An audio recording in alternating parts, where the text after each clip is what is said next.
All right. So welcome everyone. I am Sherry Krieger, and I actually work for the Lutheran Synod of Northwest Ohio, but also help coordinate the Mental Health Faith Council, of which this recording and this training is associated. So we just welcome you today, and I will open with prayer, and then Elise Willer, who is our presenter and trainer today, is going to take over. So let us pray.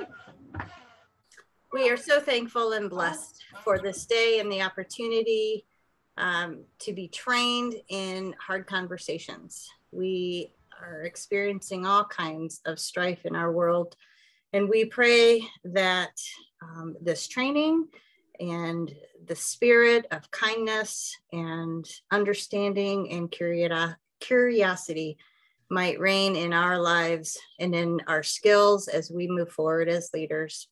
We thank you for Elise. We pray that you bless her through this training and beyond, for she is a true gift to the world and to all those with whom she's working in this very important area. It is in your name we pray. Amen. Amen. Yay. All right, Elise, take it off. Thanks, Sherry. Welcome, everyone. It's a delight to see you, to see those who I've seen before again. For those who are new, you are very welcome. There are enough new faces on the screen that I do think it would be worth it, especially for me, to do just a really quick round of introductions. So name what role you play, and then something that you've really enjoyed from this summer. And I can go first to give everybody an opportunity to think about something. My name is Elise. I work as a mediator and trainer of difficult conversations. And my daughter turned 1 last week. And so I got to watch her eat cake for the first time. And that was awesome. So I'm just going to go around the room. I'm going to use the name that I see. I'm going to see the name on the screen. If that's not the name that you would prefer to be called by, please just correct me and we'll keep going from there. So is it James? James, Jim. Jim, great. Would you like to introduce yourself? Yes, I'm a pastor. I'm at St. John Lutheran in Deschler, and I live in Bowling Green. And so my summer, probably the highlight of the summer, when I missed the first call here because we were on vacation. I took my wife horseback riding in Michigan. And anytime I can get my wife on a horse, it's glorious. And so we did 3 days of horseback riding and we had a wonderful time. And so that was a wonderful time. That sounds awesome. Sherry, you're actually next on my screen. Do you mind going? Well, I introduced myself, but something that I enjoyed this summer was seeing family. So we went to Tennessee and did a houseboat trip with one side of the family. And then I got to be with the other side of the family, including Elise, in Delaware. And we all got to check Delaware off of our list. We had never been to Delaware of all of the states. So just family makes me happy. You. I'm not going to be able to call you by your first name. Bishop Lorman, would you like to? Yeah, well, it's good to see you again. Good to see you again. I'm Marcus Lorman, interim pastor at Community of Christ in White House, and we had a family gathering at for a week at Mount St. Helens, and that was a lot of fun. Thank you. You're welcome. Is it Steve? Yes, I'm Steve Nelson. I'm part-time intern at St. Luke's in Lima with Mark Bauer. And like Sherry, visiting our 2 kids in Denver and Little Rock, Arkansas. And some wonderful side trips to go with it. Wonderful. Pastor Mark?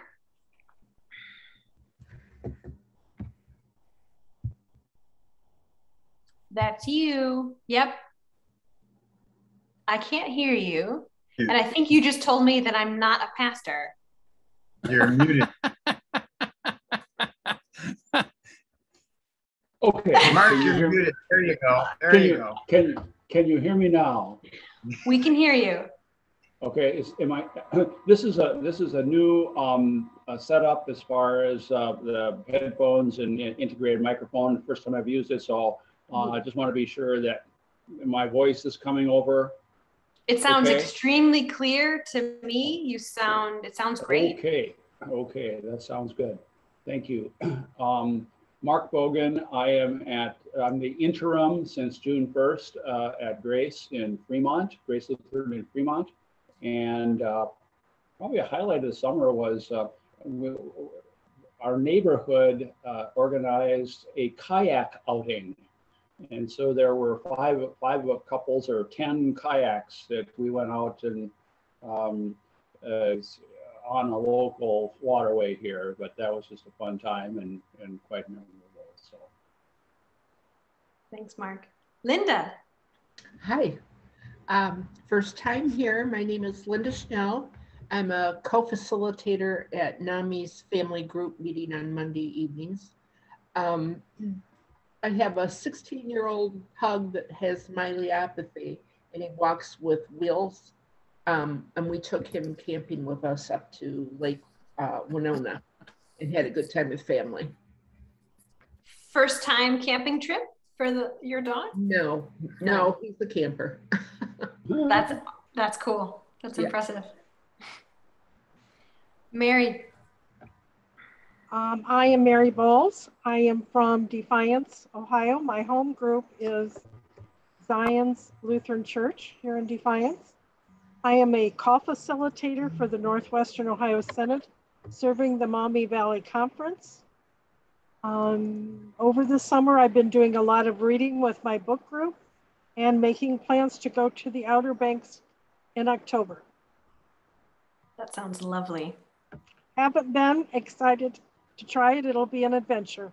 There's 4 couples from our church that are going, and we have vacationed together before, and we have a fabulous time. So it's a good group of people. Nice. I once got stranded. I missed the ferry to take me back to the mainland in the Outer Banks. If you're going to get stranded anywhere, the Outer Banks is where you want to get stranded. It would be the place to do it. Yeah. I agree. The other Mary on the call.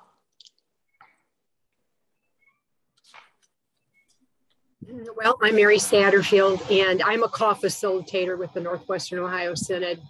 And I am from Woodville, Ohio, and my church is Solomon. And I cannot believe how fun I just really enjoyed the time that I had away with the on the way training group at Sauter Village. That was great fun. That was, after being kind of locked up for such a long time, that was really fun. And I learned a lot too, so. Excellent. If we have time, I would love to know what on the way is. That sounds really interesting. Jennifer. Hi, I'm Jennifer Wolf. I work as the training coordinator for the Lucas County Board of DD, and I'm on the Faith Council. And I just got back from the Oregon coast. We spent a weekend celebrating my parents' 50th anniversary. And so it was great to have all the grandkids together for the first time ever, actually, and took lots of pictures and enjoyed the creation. So that was definitely a highlight. It's really special. Howard. Howard Apps, interim pastor of Grace Lutheran Church in Toledo, just back from far enough into the Hiawatha National Forest in Upper Michigan that there is no cell phone reception. And I bet that was the most glorious thing about it. It was wonderful. It was part of the wonderfulness. My wife and I, in one outing, stopped for lunch at a nearby lake, Caldwell Lake campground, and achieved a combined Scrabble score of 784. Ooh. That's got to be in like the Guinness Book of World Records or something. No. You're gonna have to say something. We broke 800 after we came back. Fair enough. But nice. Years ago, we decided to stop playing against each other and to play with each other. I love that. Collaborative. Nice. Yes. Joe. Hi, I'm Joe Zielinski. I'm with the Multi-Faith Council of Northwest Ohio. The council's having a family picnic on Sunday at the Khan Pavilion out at the Islamic Center of Greater Toledo. You're all welcome if you want. I know it's short notice, but anyway, it's Sunday afternoon from 3 to 7-ish, give or take a little bit. We'll probably eat about 4. It's going to be a sort of a buffet style kind of thing because of COVID. We're encouraging people to wear masks if they want to, although it's probably not necessary since we're going to be outdoors. Anyway, the food, the menu is going to be kosher, halal hot dogs and vegetarian burgers with vegetarian baked beans, sweet and sour coleslaw, and corn on the cob. And anybody who wants to is welcome to bring a dessert, but put it in individual packages so that we don't have to deal with utensils and all that kind of stuff. Anyway, that's my commercial. I'm on the Faith Council, and Elise asked the question, what did you find interesting about the past programs? The thing that's intrigued me most, I think, is the emphasis on developing curiosity about the other party. I think sustained curiosity about somebody is going to be a great way for me to try to remember not to be argumentative, which is no easy task. And I was delighted to hear Jennifer's story about her parents' 50th anniversary. My brother, who lives in Westlake, Ohio, near Cleveland, he and his wife celebrated his 50th wedding anniversary 2 weeks ago. The anniversary is actually this time of month. I think it's the 28th of August. So I think this weekend they're going to be away on some vacation to God knows where. They're both retired now, and they travel a lot. They took their family to Yellowstone just about a month ago. So they had a great time. So that's an indirect highlight of the summer for me. Thanks, Joe. Cindy, love to hear from you. Hi there. So I'm Cindy Ritter, and I'm serving the Northwestern Ohio Synod in several places as an interim. And one of the things, I'm going to give like an advertisement here. I had never been to the Imagination Station, and I'm always looking for fun things to do with the grandchildren. So we went there about 2 weeks ago and we joined. And I have to say that this movie, that they have an IMAX theater there now in downtown Toledo, they have this kind of a documentary film called Superhero Dogs. And it is amazing. It talks about 6 different dogs and being trained to save people who are drowning, save people in avalanches, save people in earthquakes. I mean, I'm telling you, you go into a movie called Superhero Dogs, you don't know what to expect. But me and the grandchildren loved it and want to see it again. So putting up an advertisement for that at the Imagination Station. And now we are members, so we can go anytime. Do you get compensated if we, like, do you get compensated if we go? I don't, but I'm telling you, I would go just to see Superhero Dogs. It was pretty amazing, especially if you're a dog lover. Yeah. Mm-hmm. Thanks, Cindy. Crystal, you're next on my screen. Hi. Hi, everyone. I'm Crystal Heft. I am a family navigator at NAMI Greater Toledo. I'm also a member of the Faith Council. And my family and I like to travel, but we've kind of changed that around a little bit just with how the world is. So we have been taking a lot of day trips, and we went to Lewis Family Farm it was quite a long ways. I think it was in New Era, Michigan. It's about 4 hours, but it was definitely worth it. There were rides and an outdoor arcade. We got to feed goats, alpacas, donkeys, and they had baked goods and ice cream. So it was a full day. And then we went to Lake Michigan. Actually, my kids had never seen Lake Michigan, and they dug a giant hole. The only time they ever work together is to be destructive, but they built a giant hole, and they were fascinated by how the water like was rushing in. So they built their own little like mini pond, and they were very proud of that. So, but that was a really fun day. So nice. Thanks, Crystal. Shirley, hello.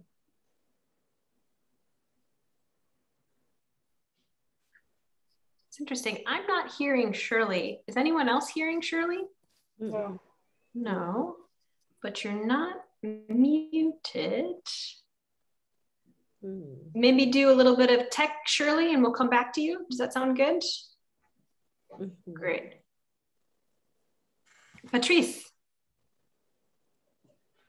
There, I'm Patrice Powers Barker, and I am the Family Consumer Science Educator at OSU Extension in Lucas County. And if you're not familiar with Family Consumer Sciences, some people recognize the old term of home economics. So, gosh, I loved hearing all your stories, and it's kind of like that for us this summer.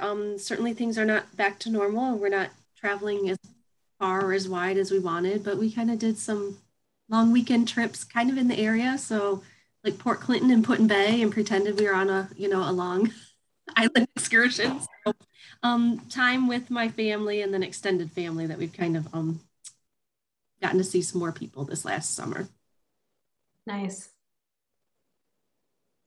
Thank you. Shirley, any luck?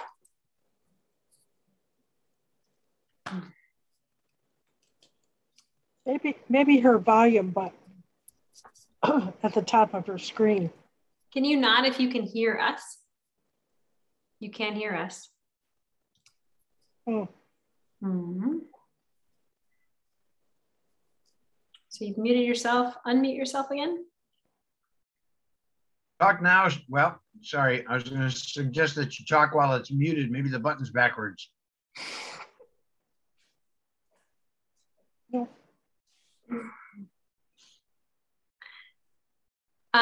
Shirley, you might try signing out and signing back in as an option. We'll see you in just a second. Thank you. I really enjoy hearing hearing these stories about what has brought people joy and what people have delighted in over the summer. And I'm wondering, so the entire purpose of today's conversation is talking about feelings and what we do with feelings. So to start out with though, when you think back to those introductions and you were listening to other people talk about what brought them joy and delight, what were some of the emotions and feelings that you felt as people were just talking about their family anniversaries, the trips they took, the things they discovered? No need for the chat. You can just take yourself off mute.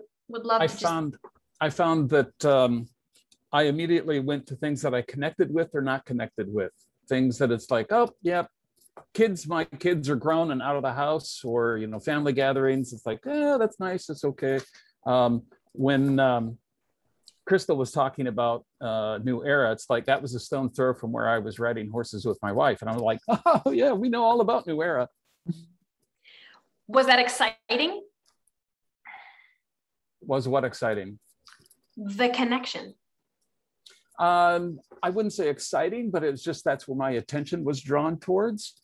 And then Marcus would probably resonate with that because I watched last night the Brene Brown thing that he had told his class to watch about connection. So I've been kind of sensitized about connection and how connection happens. And then I was cautioning one of his students to say, be very, very careful how you're vulnerable with people, because that'll bite you on the rear big time. Interesting. Very interesting. What other if you can pinpoint, not just you, Jim, but anyone, the emotions that you experienced when you were finding those connections or when you were hearing other people talk, what were some of them? For me, if I hear joy in their voice and how excited they are about it, it's kind of contagious. So I feel kind of joyful also. Nice. Yeah. So the joy begets joy. I love that. Patrice, I see you. Yeah, go ahead. So I like that, a joy. Maybe I didn't quite feel that. So maybe a little stronger than satisfaction, but it's happy for others. Nice. Happy for others. Yeah. What else? I'll say I was grateful that they had the experiences that they had. So grateful for them to have had those really nice experiences. Nice. Gratitude. It's a strange exercise, isn't it? To think about the emotions that we were feeling in the moment, to name them.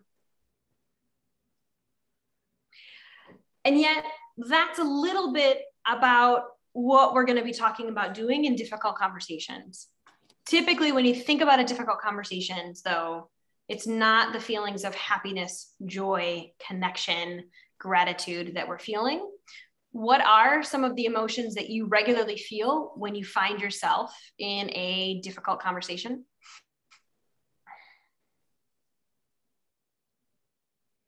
Fear. Typically.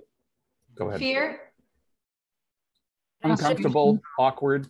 Uncomfortable, awkward. Howard? Anger sometimes. Anger, yeah. Frustrated. Frustration. Tension. I missed that. What was that, Mary? Tension. Tension, yeah. Tension. I was going to say stress. Yeah. Sadness, disappointment, outrage. I get defensive. Like defensive. Even as a child. Nice. Perhaps it's the way that I set up this particular reflection, but just noting that it's a lot easier to come up with some of those negative words than it is to come up with those positive words. Again, it's possible that that's on me. And I also think that it's a little bit about our human dynamics. So really quickly, when you're in a difficult conversation and there's a ton of emotion, what are some of the typical responses? What do we do with our emotion?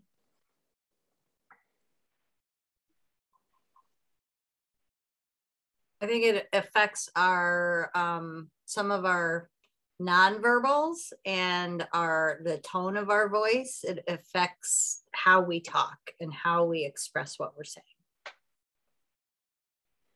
Quite frankly, no matter whatever emotion you're feeling tends to leak out, right? Leaks out through tone of voice. It leaks out through facial expressions.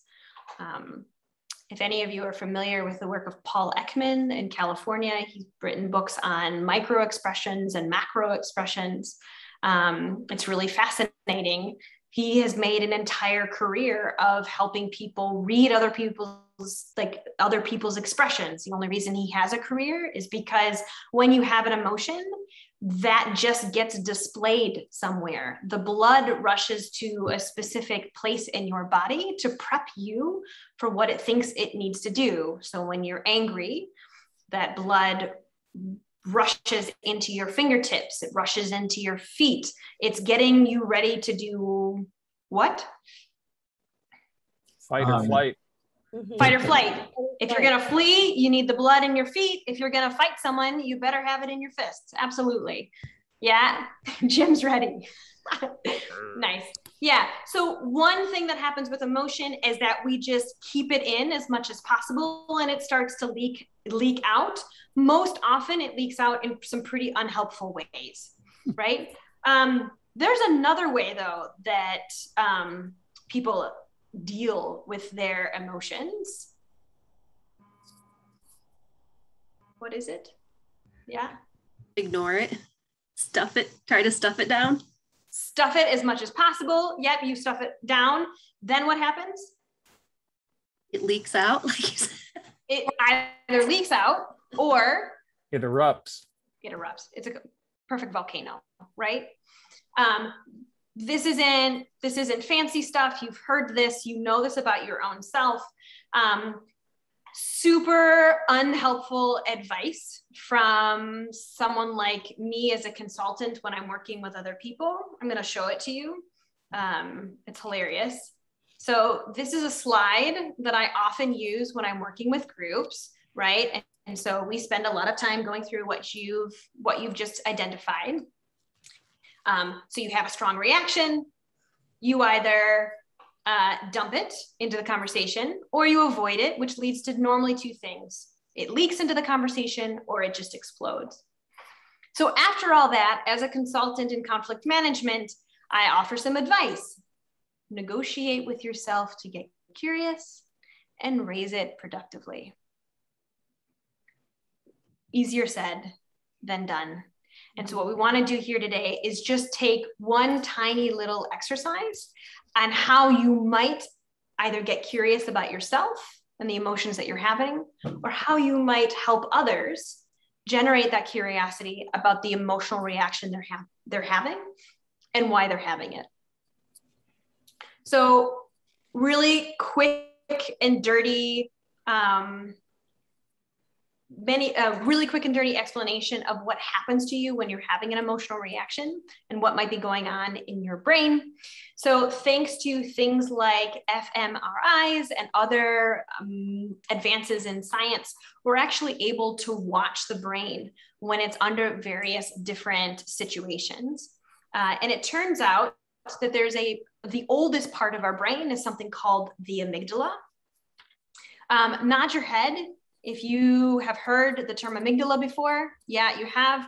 Then I'm not going to tell you what it is. You're going to tell me what you know about it. Just take yourself off mute. What have you heard? The lizard brain.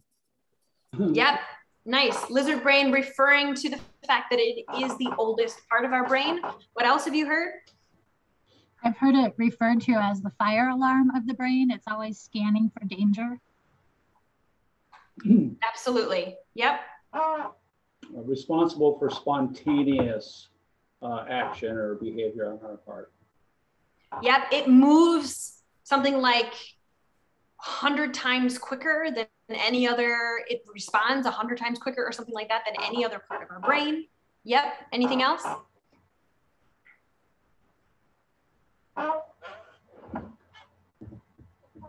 So sometimes this amygdala is extremely helpful, right? If the amygdala is constantly scanning for situations when we're under duress, and it is the part of the brain that when you see something moving weirdly in the grass, for example, it's the part of your brain that responds with fight, flight, or freeze. It is thanks to the amygdala that the human species has made it in a lot of cases as far as we have. The problem with the amygdala is that when the brain is taking all of our oxygen and our resources for the amygdala, it's actually turning off the lights on another part of our brain. That other part of our brain is the prefrontal cortex. Is that a term that you've heard about? Yeah? Again, Mark, what have you heard about the prefrontal cortex? That's the rational part that can act on various stimuli that gives us the ability to make choices in our behavior. Yep, it's the part of the brain that's responsible for problem solving. Yeah. Anything else? What else have you read or heard? I've heard the image, like you can kind of picture like a house, that attic, that top level, that thinking part, and when it gets disconnected because that amygdala kind of takes over, it's like flipping our lid. So we flipped off that roof, we flipped off the top, that connection isn't there to think through logically. Yeah, it's really fascinating. So the prefrontal cortex is responsible for, it really drives our ability to plan. It drives our ability to process, to problem solve. And when you put someone under imaging, you can literally see the resources shifting back and forth between the amygdala and the prefrontal cortex. If all of your resources are moving to the amygdala, however, you're not going to be able to plan, to process, to problem solve, right? Because the energy, the resources of your brain aren't moving into that place. So if in this extremely simplified version of the brain, right, for the purposes, if all of your resources are generating and moving towards the amygdala, let's call it your red brain, with your only responses being fight, flight, or freeze, what does that do to difficult conversations that we're having?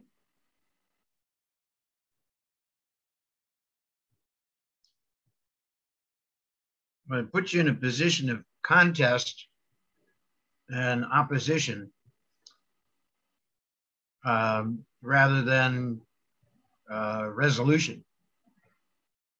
Yeah, so it puts you automatically in competition with the other person. It gives you very little, it gives you fairly few choices, right? You can either fight this person or you can run away. Things like resolution, finding creative solutions to the problem, coming up with a way to coexist become trickier. Absolutely. So if you find yourself in a difficult conversation, the other person is in the red, what does that, if someone is in the red, someone is yelling at you, what is your typical response? Yell back at them. Yeah, that's the other thing that I find fascinating about the red brain, which is how I'll refer to it from here on out, is it's really magnetic, right? The moment that someone is in the red, we shift to the red. All of the work, or a lot of the work that I do as a mediator, is actually creating a space, asking questions, creating the atmosphere for people to shift the energy in their brain literally from the amygdala, when the only action forward is those three: fight, flight, or freeze, into the prefrontal cortex. So the exercise becomes, how do you facilitate enough awareness in the person that I'm with that they themselves have moved back into the green and are ready to problem solve? And so that's the exercise that we're going to work on today. Couple of pieces about this exercise. I'm going to explain it. I'm going to give you a couple of minutes in breakout sessions to just play around with it. And then we're going to come back. We'll think about advice, what worked, what different, what way might we do different. We'll put you back into groups to try it out again. And then we'll spend a little time, hopefully, if we have time at the end, for questions and then situational application. So when you find that you're interacting with someone who's in the red, one piece of advice is to listen for their thoughts and feelings. If you were with us the last couple of sessions, that can look like a ladder conversation, kind of understanding what they're thinking and where that thinking is coming from. It can also look like exploring what feelings they might have.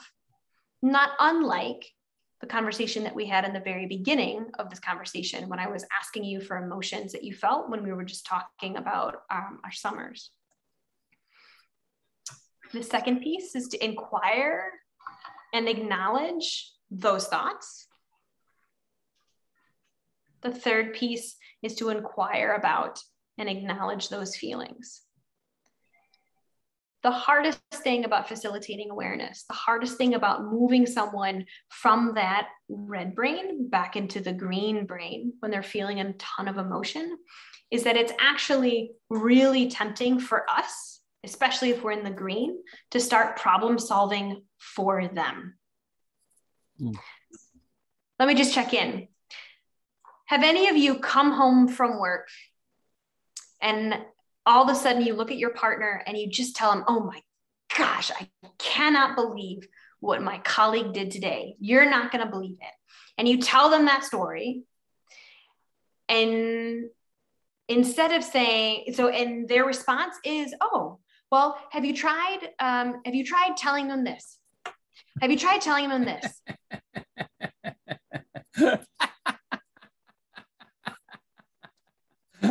Jim? Yes. I feel like there's a story here. Oh, what? It means I've been married a long time. And it means you don't need to solve my problems. Just, you know, you want to know how my day's going. Like, I don't need you to tell me what to do. It's just like, you know, or when I came home and my wife is exasperated, she doesn't want me to problem solve her. She just wants to know she's been heard. Yeah, and that's exactly where we're going with this. So the trick about facilitating awareness is that we're acknowledging thoughts and feelings of the other person without moving into that problem solving. Quite frankly, if they're in the red brain, if all of those resources are being poured into the amygdala, they're not going to be able to hear your problem solving, your solutions, even as amazing as they are anyway. So the trick about the purpose about facilitating awareness is just to move them into that green brain. The final thing is that you want to do this in such a way that doesn't show agreement or disagreement. This can get tricky, right? Have you ever been in a situation where someone is venting about someone and you can feel that internal tension? You know maybe that you don't want to problem solve for them. At the same time, you don't really disagree with their analysis, or you really don't disagree with the way that they're talking about a situation. And then you either try to disagree or agree with them, and that just often makes the situation worse. Because otherwise they say, okay, great. Thanks very much for that. I'll go do that. Or they just get mad at you that you've disagreed with them. Checking in. It's not unusual for a person in the red brain to demand that I agree. Yeah. Or justify not agreeing. Yeah. They're looking for any excuse to confirm whatever it is that they're feeling or whatever solution it is, right, that they have found. Yeah. Okay. Why don't we give this a try? I'm going to do a quick demonstration and then we'll give you an opportunity to try this in small groups. To do this, I'm wondering if there's a volunteer, someone who would be willing to talk about a current situation that is quite frustrating or troublesome. Perhaps this is something in your congregation. Perhaps there is a situation going on at home that you're finding particularly difficult in dealing with. I thought maybe we would just capture one or two of these different situations. And then we can decide from there which situation might be best for the rest of the group to see an example of this. I'll give you a moment to think. So our local school district has mandated masks for everyone, whether they're vaccinated or not. And it's a hot topic. Nice. Is the mandating of the masks a particular hot topic to you? Whether I agree or disagree, you mean? Or how they did, is the way that they did it particularly triggering? Is the mandate itself particularly triggering? And again, I think for me, I think it's the reaction of others. Yeah, okay. Against it. Nice, okay, that's really helpful. That's my opinion. Yeah. So one kind of difficult conversation is how are we managing the reaction of others? Nice. Is there another topic that's producing a lot of emotion in your lives? I am on a transition team, and we have one gentleman that is in our group, and he's a very negative person. And we're trying to be proactive. We've had workshops, and after the workshops, our team group will talk about how productive it was. This guy didn't like them, didn't feel they would do any good. Every time a topic is brought up, he's very negative about it. And the last meeting we had, he was so angry and shaking because nobody hears him, nobody stands up behind him or support him. And he's so off the wall of things that we're talking about, such as he will bring up racism, Confederate flags, and monuments. And yet this is somebody that never steps foot in the church because of these issues. And it's like, I get so angry with him.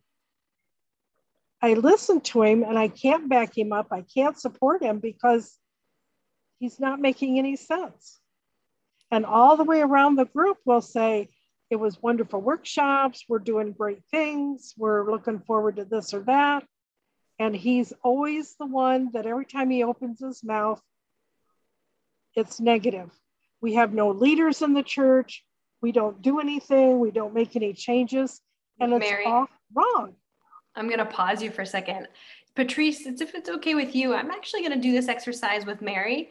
I think, Mary, you're already in the red, just even thinking about this situation. I just get so infuriated. So, again, if you're okay. So really quickly. Actually, can I just say I'm totally fine with that. And I might have a meeting coming up sooner than I thought. So if I jump off, I'm not offended. I'm just letting you know. I appreciate that. Yeah. Nice. Nice. And we wish you luck at your meeting. So Mary, I'm gonna have this conversation with you. I'm actually gonna spotlight both of us so that everyone else can see us. This is not an opportunity for everybody else to kind of sit back and just watch this happen. I would like you to look for a couple of things. Number one, I'd like you to look for the moves that I make. Hopefully they're productive ones that, even if it's just for a second, help shift Mary's brain from that red reaction into a more reflective green brain space. Hopefully there will be a couple of them, maybe not. So those are, and when I'm asking you to notice those moments, sometimes it can be helpful to notice the things that I say that work really well, or the things that I say which just land flat, that just don't work at all. Both are really valuable pieces of information to have. In a moment, you're going to try this yourselves. And so looking for those two pieces can be really helpful when you then go to do the same thing. So again, my purpose here is to listen for thoughts and feelings without agreeing or disagreeing with Mary, and without trying to problem solve her. Alrighty, so let me spotlight you. And you know what, let's get rid of this screen share. That's not helpful either.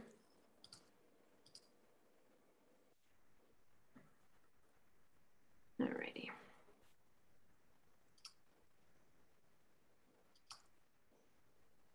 Oh, good. Thank you.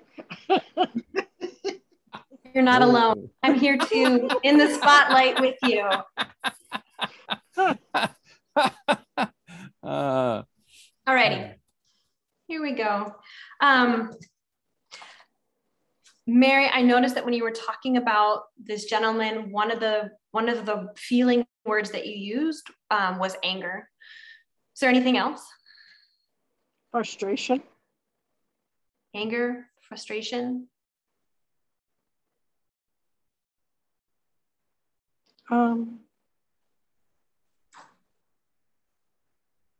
He doesn't know what he's talking about. You know, I'm offended, I guess, by his comments. Yeah, so anger, frustration, offense.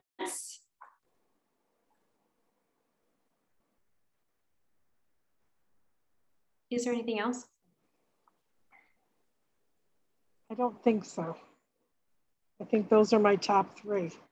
This will be good because I have a meeting with him tonight. And I know it's going to be the same thing because he's like that every meeting.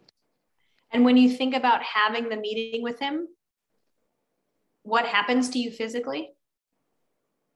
Oh, I think I get defensive. That would be another one. Yeah. If you had to prioritize those, the defensiveness, the offensiveness to his comments, the anger, the frustration. When I think about my meeting tonight, my guard is up. Mm-hmm. And what do you anticipate? What do you anticipate happening in your mind? What's the worst outcome of this evening's meeting?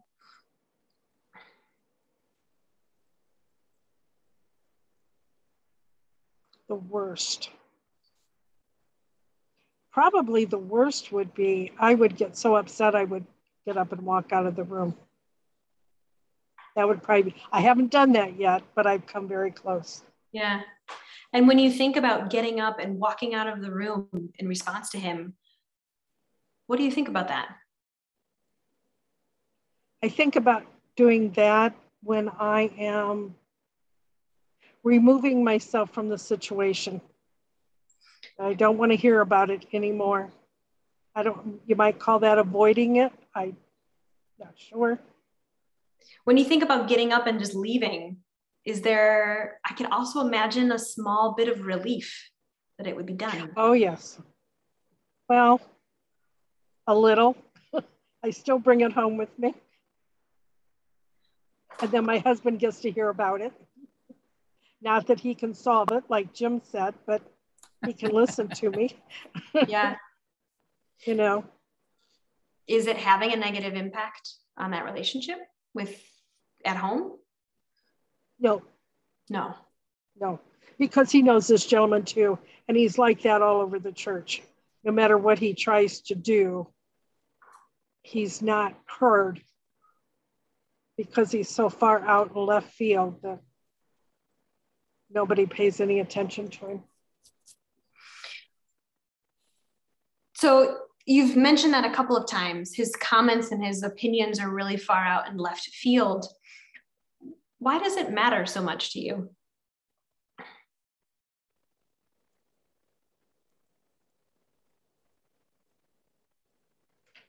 I guess it matters to me because we are on a transition team and we are working together to come up with maybe changes, solutions, and proactive things. And he's the one that's trying to be the negative part of the whole process.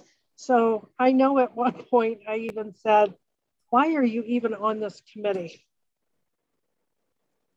You know, it's just. It feels intentional. Yes. Like he's doing it on purpose. No, I don't think he's doing it on purpose. I think it's just honestly the way he feels. Like, you know, that he's just, he just sees not the bad, but the wrong in everything instead of he's reactive instead of proactive.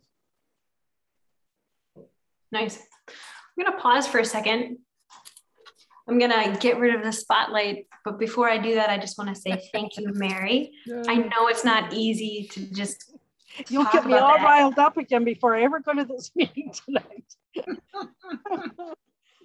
I'm going to remove the spotlight. I'm going to ask folks, how did that go from your perspective? Pretty well, I thought. Elise, you are an amazingly skilled individual in the way in which you ask kind of questions and then you pause, you're patient, You repeat what the person said. You are a tremendous therapist. I know enough about therapy to say that, tell me more. How do you get somebody to expand on what they're saying? I heard you saying this, you know, and looking for Mary's response. Is she saying that or not? Then you rephrase what she had said. Mary says a little bit more. And then you ask questions. How would that be at home? Trying to expand the conversation. You review, you know, the questions that you ask are probing without it being invasive, but it's also wanting to know, how does this work? Why does it matter to you? These questions are always expanding.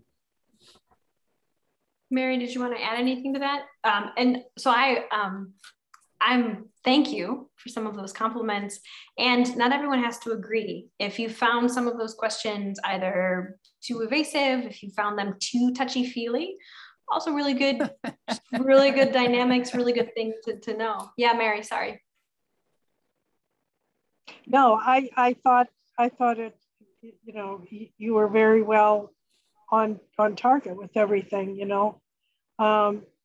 I've tried going to some of these meetings and thinking to myself, I'm just going to be a witness. I'm not going to interact with him. I'm not going to respond to him. I will listen, but I'm not going to have any comments to make at all until it just gets to the point where you just can't deal with it. Were there any points, either Mary, you can respond to this, or for the rest of the group, where you felt like she actually moved away from kind of that amygdala emotional response and moved into that reflective green brain, reflecting on the situation perhaps differently than she may have done before?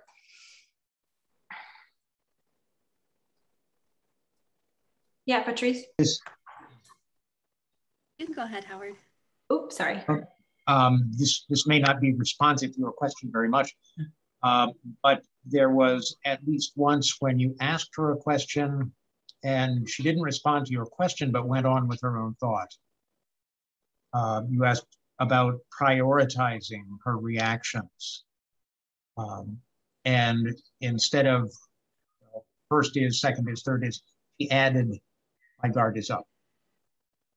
So that whether it was because of the way you were interacting with her or just came from her, she was in green brain there, I think, processing what was going on,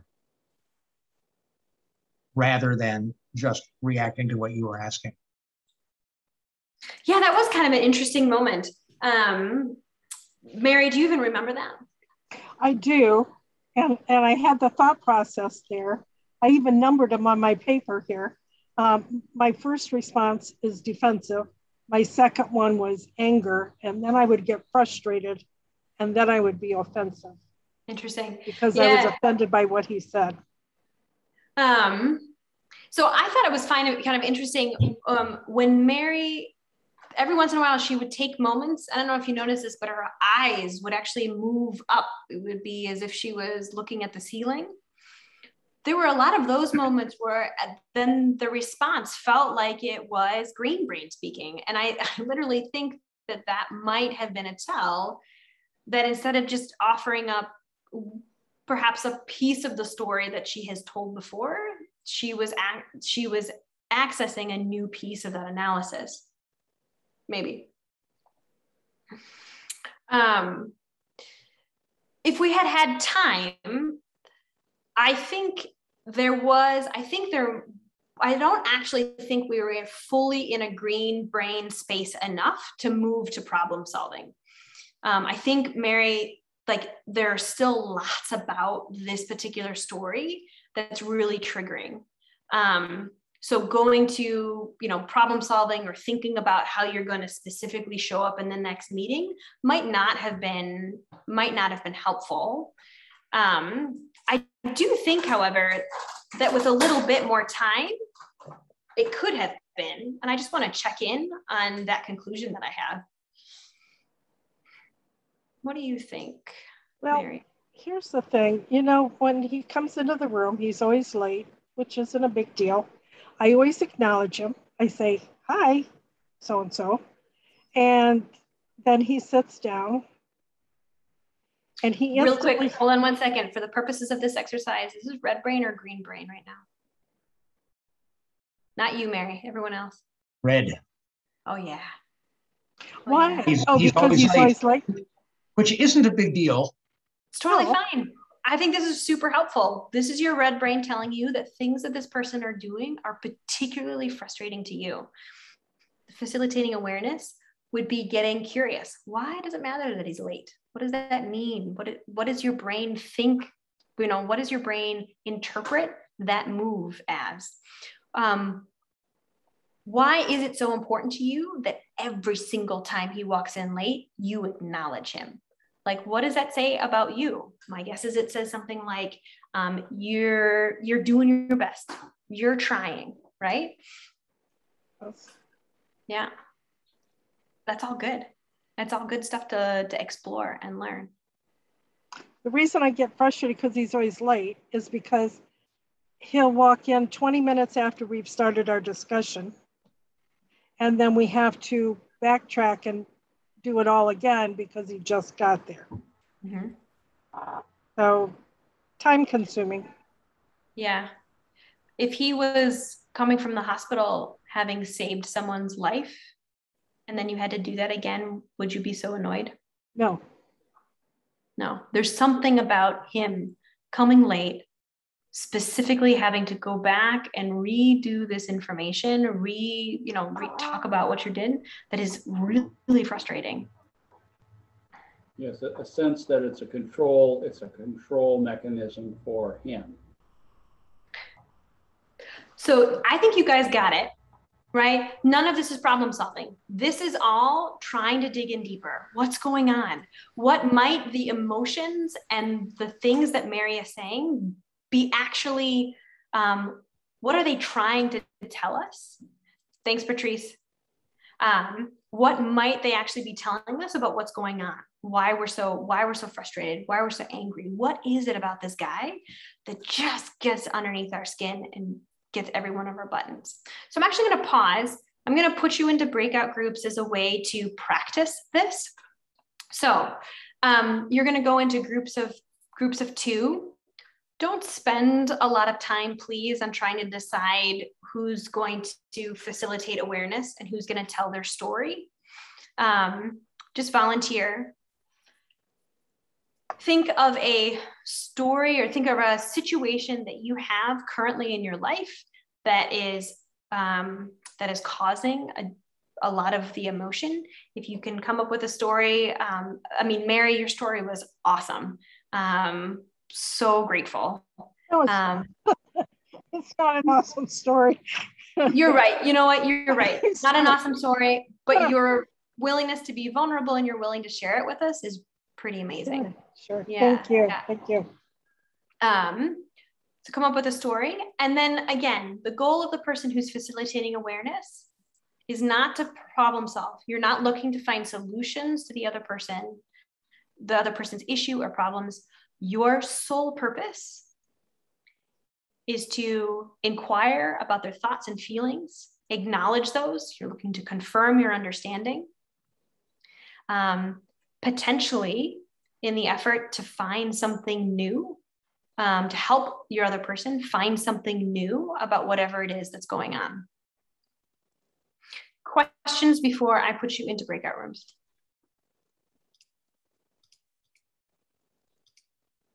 I have a question. Yeah. So, as you did a great job, I just, I have all sorts of notes about your good words and how your body language, you moved forward when you asked a question and you were thoughtful and you listened well and you encouraged her to respond. That was all great. The one question you asked was, why does it matter to you? And that one could have been a little accusatory, depending on how it was received, and so maybe a different way of presenting that might have been, why do you think that, why is this important, or just make it real neutral? Absolutely. Yeah. And that's a really good point. the words that I use, the questions that I ask may not feel comfortable at all to you. Throw them out, right? You have the purpose of the exercise, which is to inquire, to help them potentially uncover something new about the situation that they're facing, and not to problem solve. And so I'd really encourage you to find language that feels comfortable to you. And I love that question. Why is that so important to you? It's awesome. The other thing is, would it be problem solving to ask a question about why do you think he's doing this? Why is this? Why do you think his behavior is his way of, entering your meeting, or his manner of behaving is, why do you think he's doing this? Something like that. What would be the purpose of that question in your mind? Well, to me, it would maybe open up some understanding about, just like your conversation, if you just saved somebody's life, and coming into this situation with a different, type of an attitude, it affects how you respond to that, right? So, so if he has something that happens on a regular basis before the meeting, like if he has a disabled child that he's trying to, get comfortable before he leaves the house to come to this meeting, maybe that would help understand a little bit about his behavior. I don't know, maybe it's problem solving and that's not where you want to go right now. So I love that. And normally I think that's an awesome, thanks Linda, thanks for coming. Normally I would say that makes a lot of sense, encouraging them to get curious about the other person. But that in and of itself, it's not necessarily problem solving, but it's just slightly off from the purpose of the exercise, right? The purpose of the exercise is to move her brain from red to green so that she could do some exploratory, curious thinking about his motives and his intentions. If someone is truly in the red brain and you start asking them, oh, well, what might their intention be? Or what might they be thinking? They'll shut down, right? They'll get even more triggered. And so if you find that you go to those questions and the person just responds then like that way, then okay, not quite the right line of questioning. We're not there yet. Let's jump back into really what is going on for the person that you're talking to and the person that you're talking to alone. We did ask him at the last meeting when he was going off was... Mary, sorry, I don't mean to interrupt you. I want to put everyone into breakout groups so we have a chance to try this out. Sure. I'm really sorry. I'm going to give you 7 minutes and then we'll bring folks back. Okay. All righty. Thank you. All right, here we go.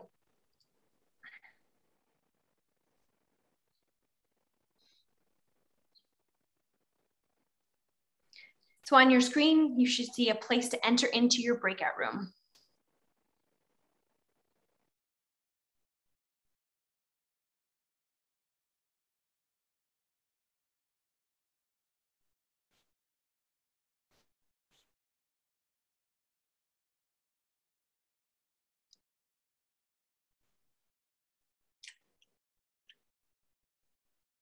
Hey. Hey there. I didn't put you in a breakout group. Again, I wasn't sure if you wanted to give this a try or... I'll jump in and out. That was kind of fun. Okay. So I just want to note the time. But an hour and a half is short.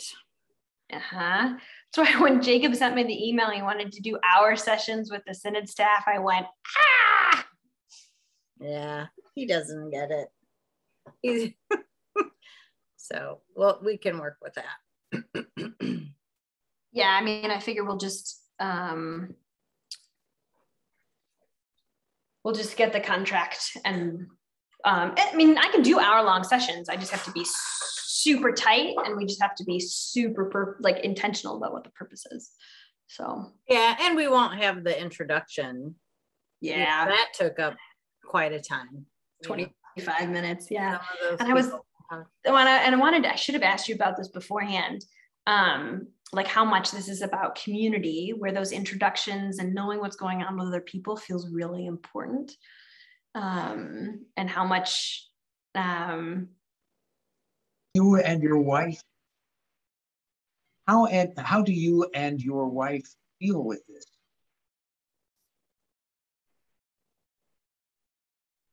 Has this been going on for a long time? Yeah. Joe, out of curiosity, where were you going with that question? Well, a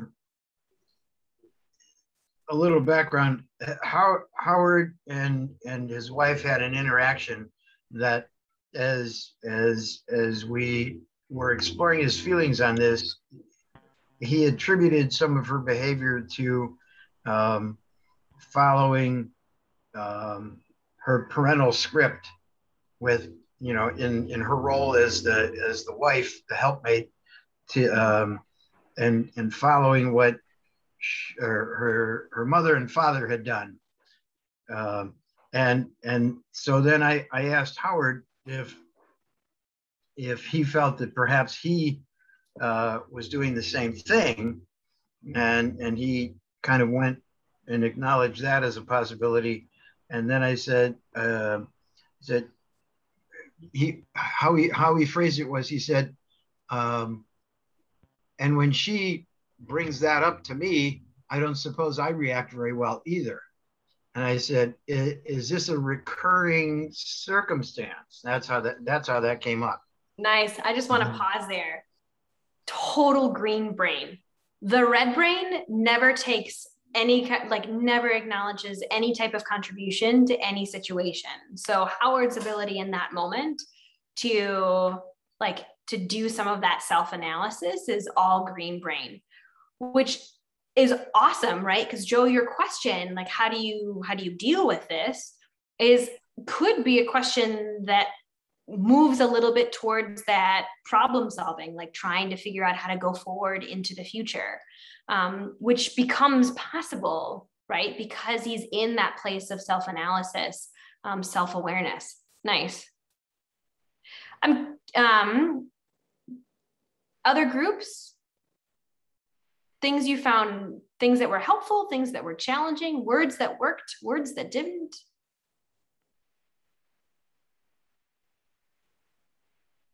Question, is there a time when we have trained ourselves to be so green-brained that we don't tap into emotions or feelings that maybe would be helpful in a situation?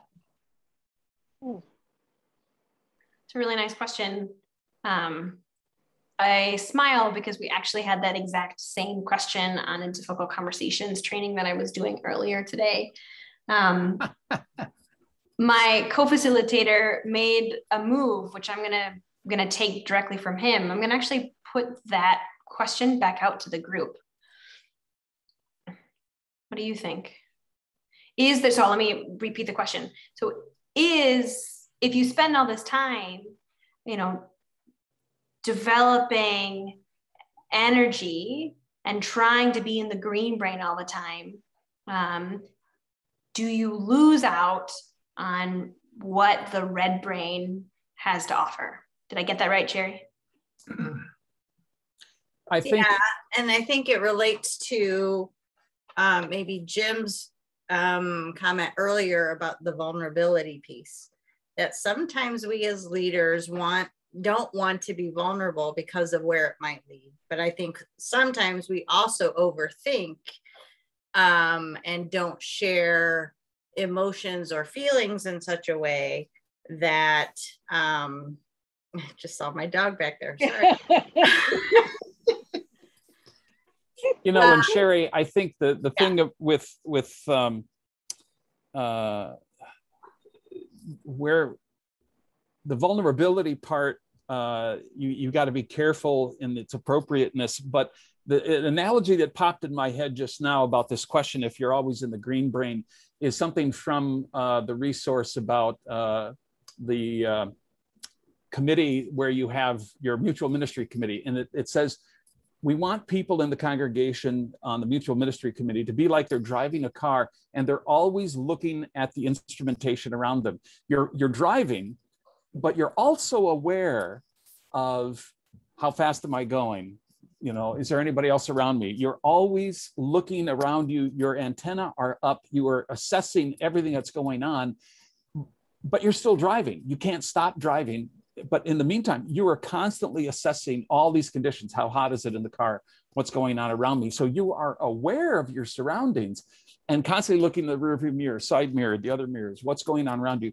And there is a constant assessment. And that's one of the geniuses of Elise, not just to blow smoke, but your ability to see what's going on around you and still keep the thing moving forward is really a delight to watch and to listen to how you expand on things.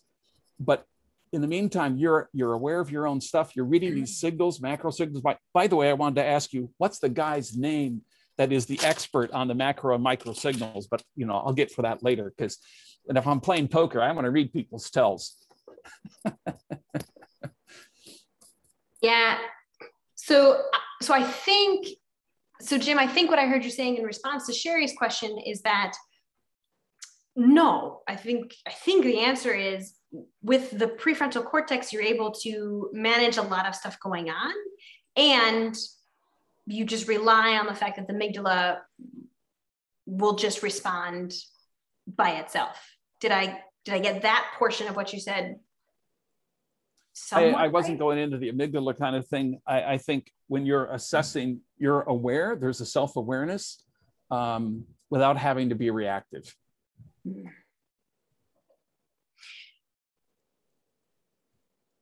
Self-awareness without having to be reactive. So so again, the ability to just kind of sit with who you are, the emotions that you're experiencing, and be okay with that without reacting to them. Did I get that? I think so, yes. Other thoughts to Sherry's question? Reactions? I think it's kind of a mindfulness thing to pick up on what Jim was saying, because Howard asked the same question. He asked me, he said, I may go to green brain too quickly without acknowledging the reality of my red brain responses. And I commented back to him that that's a good point, Howard, because you're very green brain focused. But I think Jim's point is that I can be in my green brain and be aware that I'm having amygdala kind of feelings going on, and I don't have to spend a lot of time feeling them, like they're not going to drive my activity. I may feel disappointed or frustrated, but I don't have to express that. I can just acknowledge that that's what's going on and go, oh, that's curious. I'd be sort of self-aware and curious, like, okay, so where did that come from? Why am I being that way? Without it necessarily displaying itself. Does that make sense? Yeah. And that's not the same as avoiding it or shutting it down either. That's more conscious internal exploration. So for me, Sherry, it's a little bit about speeds. I think that what the information and the response the amygdala has is extremely important to our survival. And in my experience, the ability to process through some of the chemicals that kind of get pushed into our system when we get triggered, the ability to move from the red to the green brain as quickly as possible, is particularly helpful in a lot of the conversations that we're having.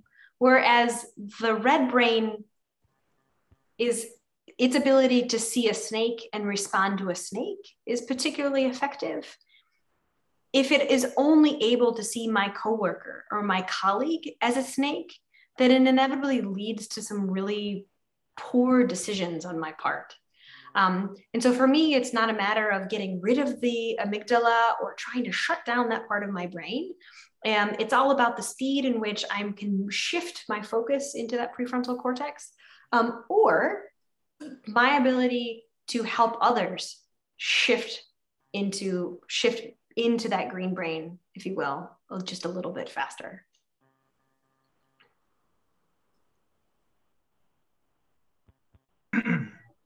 Would it make any sense at all to suggest that the amygdala and its responses are enormously helpful in the face of physical threats, but not so much in emotional, interpersonal, organizational, ecclesiastical threats?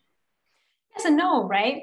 Like if you're in a workplace and your amygdala smells out that there is someone in the office that is sabotaging you, I want your amygdala to be on it, right? Your amygdala is going to protect you, because there is a potential for something to happen which is going to prohibit your career, for example. I heard a but. But the way it equips me to deal with a threat is that my pulse goes up, my breathing gets shallow and rapid, my palms and the soles of my feet get sweaty. That doesn't help in dealing with a bishop's assistant. No. Unless it's somebody who needs to be strangled. Unless all of those signals then prompt you to ask yourself what it is about that particular situation that you find so triggering. And then all of those signals are particularly helpful because they let you know that something going on around you just doesn't feel right. And that's really valuable information. Information is good, but the preparation to deal for it it's preparing me to climb a tree quickly. Absolutely, right? And that's not going to help in that situation. No, yeah. Well, I mean, maybe some people find it particularly relaxing and, therapeutic to climb trees, but yeah, absolutely. And I would say that in preparation for some of these difficult conversations, right, as much as possible, we want to be thinking about, how might I have contributed to this particular situation? How might they have contributed to the situation? How might we prevent this in the future? What is the impact the situation had on me? What were my intentions? How might those differ from the intentions the other person have? All of that is fine and dandy and great. And if we're feeling particularly triggered and super emotional, getting to contribution mapping isn't going to be helpful because we're not going to be able to retain any of that information anyway. And that's where I find the facilitating awareness specifically really helpful in moving us when we're super triggered from the all-consuming anger and redness of that emotion into a place where we can kind of understand what might be going on and move into problem solving. Thank you. Yeah. Yeah. I'm noticing the time. We had said that we would finish at 2 o'clock. I've got a couple extra minutes. If you want to stick around and ask some questions, you're welcome to do so. I understand that you have other meetings. I'm very grateful that you were able to shift the time. That was very helpful for me. So thank you. Again, a big thank you to Mary for being so willing to share so much from the particular situation. Mary, if you're interested in prepping for the next time you see that particular individual, let Sherry know, and you're welcome to give me a call or we can chat over email. If I can be helpful, I would love to do so. You have helped me quite a bit today. I've made my notes and I am prepared to go in tonight with a prefrontal, with the green. Good for you, Mary. No, you've helped me a lot. You've helped me understand a lot of things. You've helped me understand the feelings that I go through and why. And I'm back to why is it important to me that I feel this way. So that's wonderful. You've been very, very helpful. Thank you, Mary. Other specific questions that folks might have? I have one. If I'm in my the red part of my brain, and I locate the threat, and it's not a snake, and it's not someone threatening death to me, but maybe they're angry, is it appropriate, or is it helpful for me to take some deep, deep breaths?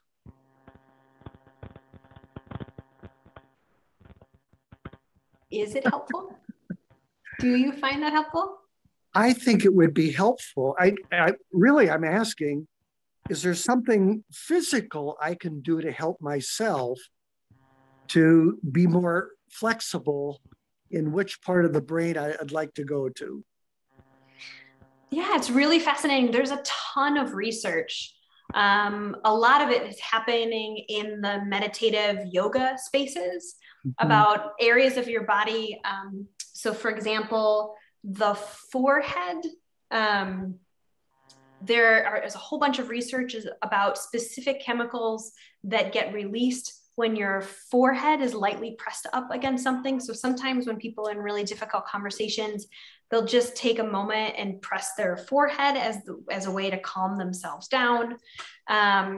There's a ton of research on how if you can take a pause, just like you're suggesting, some of those, not the short breaths that are up high, but the deep breaths that kind of reach down into your lower levels of your belly, that has the ability to bring those your blood pressure down. There's also a ton of research that would suggest that if you're practicing these techniques when you're not triggered, that it increases the likelihood that you will, in a triggered moment, just automatically move to those behaviors and practices. So that's a plug for your meditative teachers or for your yoga instructors there. So yes, there are lots of things that you can do physically in that moment, or can try to do physically in that moment to kind of bring yourself down off that ledge. But I ask because I'm an introvert, which means that when I begin to shut down or close in, I'm not very verbal. So I have to help myself to become more verbal, or there's not a lot I can do to help in this situation. Yeah, or find other ways to communicate. Not to get too personal, but I can remember when my parents had particularly, and I can remember my parents commenting, one of them is an extrovert, one of them is an introvert, and they found writing to be a medium that just worked for the two of them. And so if something was going on, they each had a journal on the side of their bed, and they have told me, I have never read them, but that they would write letters back and forth to one another. And I can only imagine kind of in my girlish fantasies around the romance of my parents, I suppose, that they would leave the letter on the pillow of the other person, and then they would read it, and then everything would be fine. All this to say, that was long-winded, not necessary. All this to say is finding some sort of medium that feels comfortable to you and to the people that you care about can also be very powerful.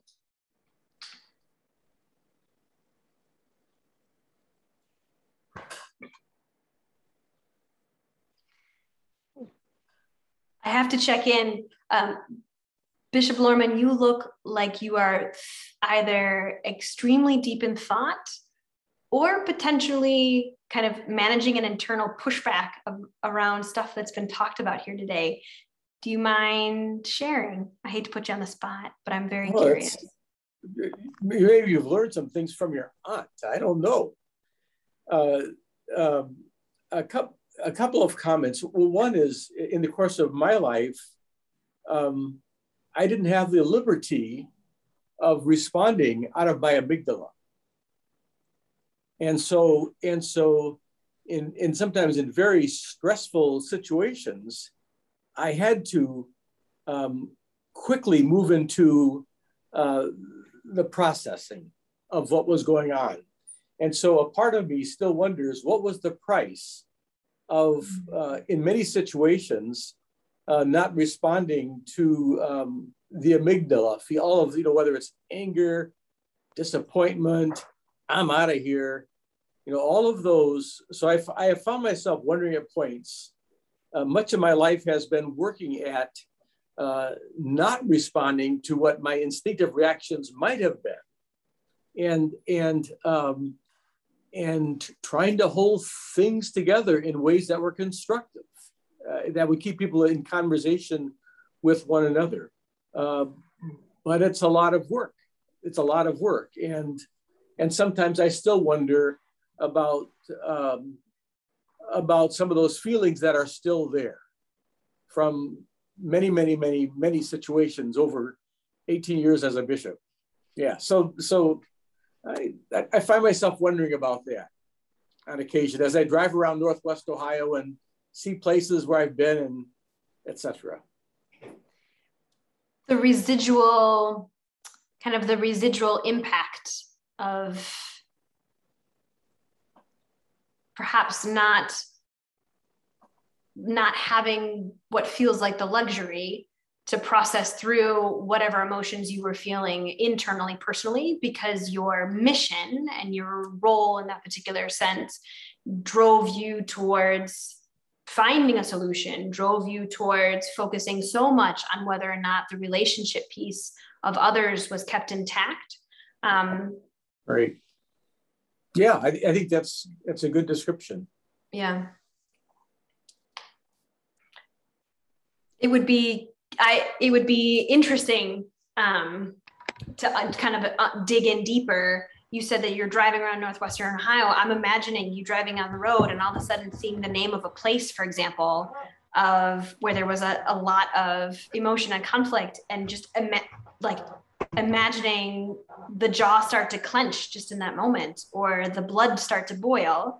And I'm sure that you move past that, but does that still happen? Is that, am I imagining that anywhere near correctly? No, that's very correct. That's very correct. And it's led me to understand why for some people, for some bishops, it's easier to just move away to a different territory, to a different geography. Yeah. So. And I think I think that related to my question too. How do we as leaders acknowledge our feelings and emotions within a situation, knowing that we need to get to the green brain to be able to really deal with situations and process things? And without tamping it down, without gushing about, or blowing up, leaking or blowing up in unhealthy ways. But there's we've seen it over and over again that either we're so green-brained that we don't deal with our feelings, or the stuff is packed down so long that it blows up, and then we can't get to green brain because we're so red. Yeah. So one of the questions I have is, it sounds like there's a block from bringing up the emotions and the feelings in those moments. What keeps you, either you like you, Sherry, or you, Bishop Lorman, individually, anyone else, or maybe this is a synod-wide thing, maybe there's a cultural thing, but like, what is the block? What's the fear there? I think that there's the awareness that, so my comment to pastors was often, you can get angry at a church council meeting. There are times when it's legitimate, but it needs to be rare and used carefully. And I would say that that's part of in the role of a bishop. You're not operating necessarily in contexts where there's a built-in high trust level, as there might be in a relationship between a pastor and a parishioner. And so that's a complicating factor. So part of the challenge in many respects is, how do you keep the conversation going to keep people in dialogue with one another? And the difficulty is that would be in those situations where folks clearly don't want to engage in the dialogue. Mm-hmm. And with the limited time constraints and personnel constraints, it's awfully hard sometimes to move congregations from responding out of an amygdala to more of a helpful process to look at what the big picture is. Yeah. Yeah. Yeah. Frankly, you know, what I will say is, for me personally, utilization of a therapist over all those years was absolutely critical. To just have a place where I could weep and tell stories, and she would often nod. So I think that you know, that was a safe place or a safe process for doing some of that. But I'm mindful still of residual effects of many of those conversations or things that took place over the years. Yeah. If it's not speaking out of turn, Marcus, I think another part of your remaining healthy was the time you spent at the JCCYMCA working out. Oh, yeah. The presence of the stress hormones does have an effect on cardiovascular health and a whole lot of other things. Yeah. And the effects are not good. Yeah. There's been a lot of studies over the last, I don't know, 20, 30 years about the presence of emotion. And it's starting to shift our language about emotion. I do remember as a kid being told that I wasn't, that I was allowed to be angry, but the way that I conveyed that anger needed to be controlled and managed. And there's more and more, there's more and more research that would indicate that there isn't, that we don't have a ton of control when we get angry and when we don't. And so trying to control the anger itself inevitably leads to lots of other issues. Some of them we talked about here, the dumping, the leaking out elsewhere. Some of them have been mentioned here around health and just wellness. And so I think part of the trick is to find a language around emotions where we're able, where communities or people are able to talk about the emotions that they're experiencing and having in a manner that resonates with the rest of the people in the community. And that's obviously going to look different from different cultures, from different places. But that does feel like kind of a bigger part of the work on conflict management and handling strong emotions, from just as a kind of an observation from where I sit. Sherry, I think I interrupted you. I'm sorry. Oh, no, that's okay. We're often called in to have the answers, or things have gotten so difficult that the sides can't talk. And so that's where we put on, even if we're triggered, that's where we put on the green brain and help to process, right? And I think our pastors and deacons and pastoral leaders are often put in that position too.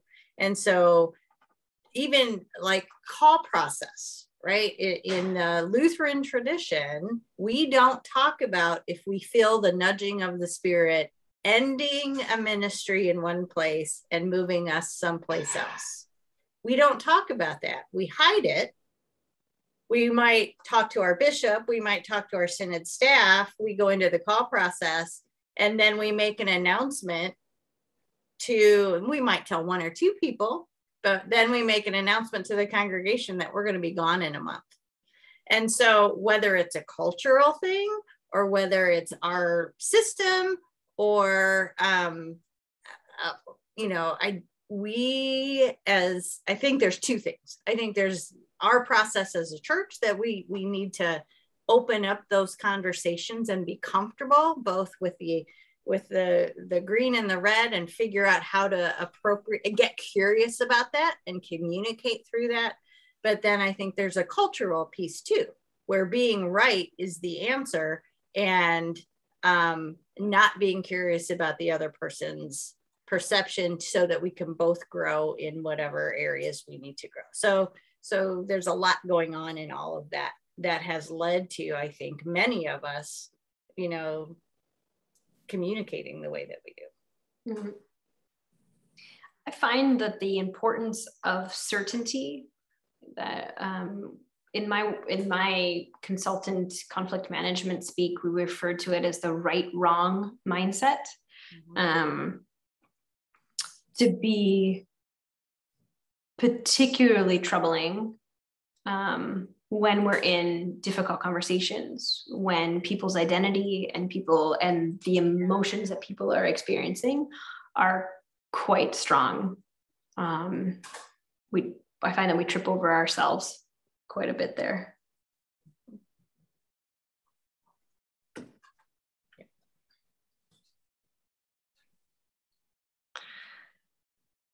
I am noticing the time.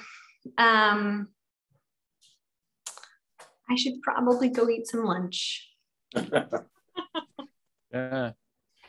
Well, thank you, Elise, so much for this training. And we actually are going to be inviting Elise and a co-presenter back for at least a 6-hour, a 2-day training in November on negotiation, communication skills, and this type of thing. So it's November 18th and 19th. So put those, just the mornings. It'll be virtual with all the, you know, numbers increasing. We're just planning it virtual.